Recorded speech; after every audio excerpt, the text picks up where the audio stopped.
Hey guitar players, and welcome to the Lick of the Day. I'm Korey Hicks, and today we're going to be talking about a Buddy Guy intro lick.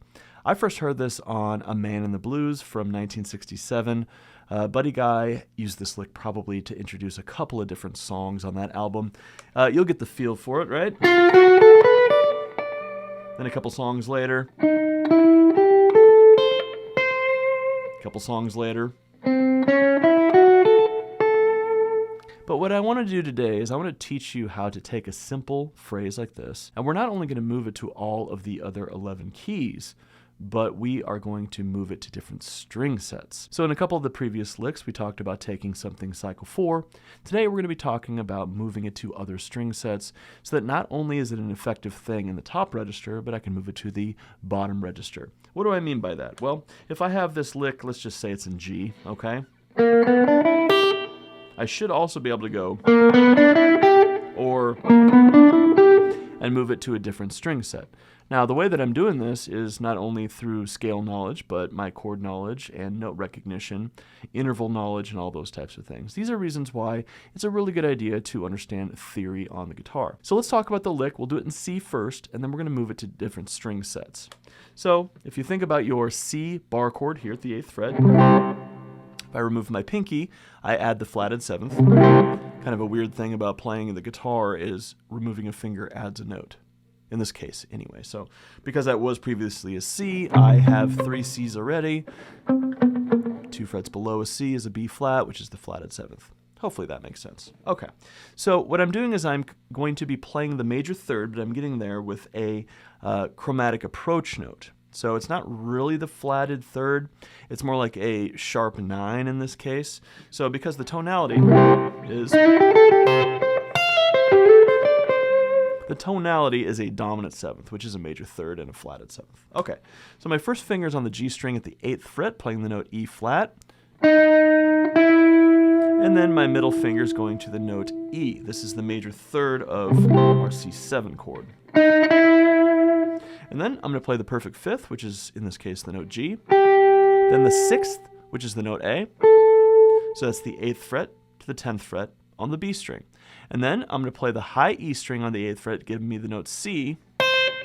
And then I'm going to scoot up to the C note on the next string. Now there's a couple of different reasons that we might want to play the exact same note on a different string.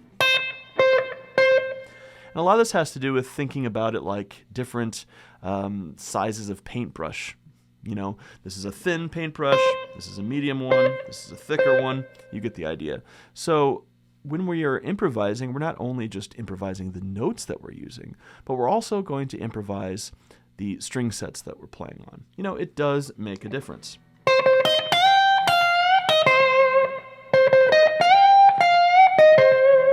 It's darker. You know, I might want the sting of the high E string, but I also might want to go and play that on a thicker string set. Okay, so the lick again is... All right, and also just remember that if you want to look at the tab and standard notation for this lesson, it's going to be available on my Patreon. You can go down to the description below, and you can head on over there and grab the tab, okay? All right, so I have sharp 9 or flatted 3rd, whatever you want to call it, major 3rd of my dominant 7th chord, the 5th of my dominant 7th chord, the 6th of my dominant 7th chord, and then I'm playing the root, and then I'm scooting up to the next root here.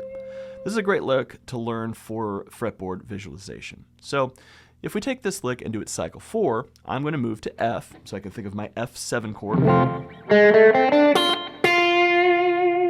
And one thing I noticed with students is they can't find that B string root as quickly. They might go there and be like, nope, there it is.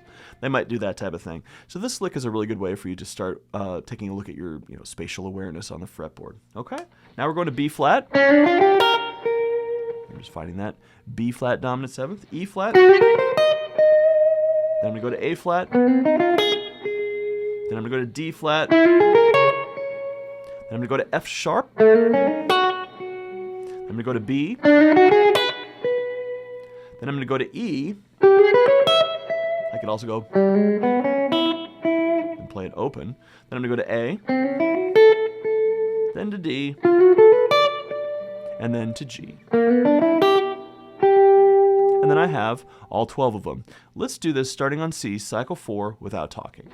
C, F, B flat, E flat, A flat, D flat, F sharp, B, E, A, D, and G. All right, so now let's start moving this to my other string sets. We'll do this with the C one. So I am playing my major third, 5, 6, 1, like we talked about.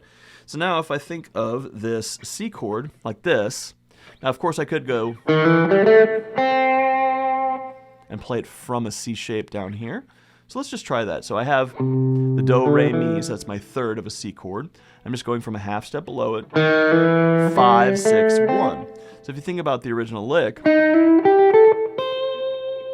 I have to remember the intervals. That's what's helping me play this. I'm not memorizing the frets. I am not thinking 1, 2, open, 2, 1. Not thinking that at all. In fact, that would be ridiculous because every single time you move it to a different key or a different string set, you're changing the fret numbers. And so nothing is, no, it's just don't do it that way, okay? Now, if I want to play it on the low E string, I would have to find my C. It just happens to be this G caged shape. Okay? I'm trying to find this in every location I possibly can.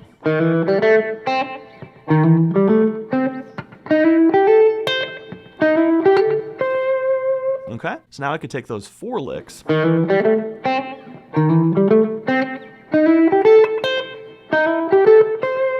and cycle 4 those. So now I'd go to F.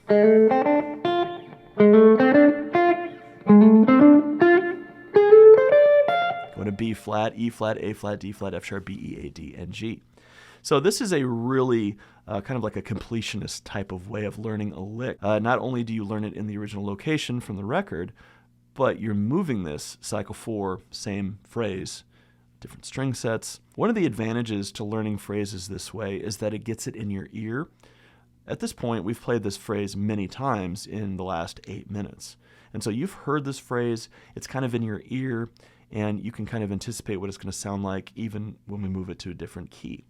So learning a lick has a lot more to do with learning it in your mind, in your ear, and then using the hand to find it, than just, figuring out what frets that you need to play something on. So if this has been helpful for you, please give us a like, consider subscribing to the channel, and go over to my Patreon, where for $5 a month you can get access to the Guitar in a Year course, lots of other guitar educational content. We have theory courses going on, and you can sign up for lessons with me privately over Zoom. I hope you have a wonderful day. I'll see you back here on Monday for our next Lick of the Day. Peace.